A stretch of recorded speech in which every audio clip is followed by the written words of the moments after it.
On the abortion debate today, a state judge struck down North Dakota's ban on abortion. Yeah, he says the state constitution creates a fundamental right to access to abortion before a fetus is viable. For a full breakdown of this ruling, we turn to Valley News Team's Gabriel Osler live in studio. Gabe?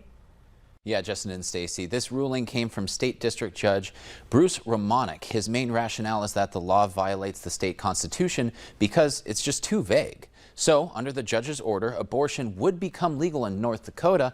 The problem is that the state currently has no clinics performing abortions. Plus, Republican State Attorney General Drew Wrigley has already promised to appeal the decision. Judge Romanek was ruling on a request from the state to dismiss a 2022 lawsuit filed against the ban by the Red River Women's Clinic. That had been the state's only clinic. It moved across the river. It's now located in Moorhead. Tammy Krumamaker, an executive director of the clinic, released a statement on the ruling.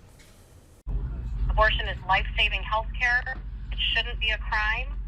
I look forward to a new future in North Dakota and hope our lawmakers will finally give up on their crusade to force pregnancy on people against their will. Well, Judge Romanek went on to say, quote, "The law as currently drafted takes away a woman's liberty and her right to pursue and obtain safety and happiness. It is unlikely that the ruling will have any immediate impacts, even if it weren't facing legal opposition. Reproductive rights activists say it can take years for new clinics to open." Justin, Stacy? Thank you, Gabe. Wrigley's statement, by the way, expressing his intent to appeal, says in part he has appropriate regard for the state district court, but that the judge's opinion inappropriately casts aside the law crafted by the legislative branch of our government.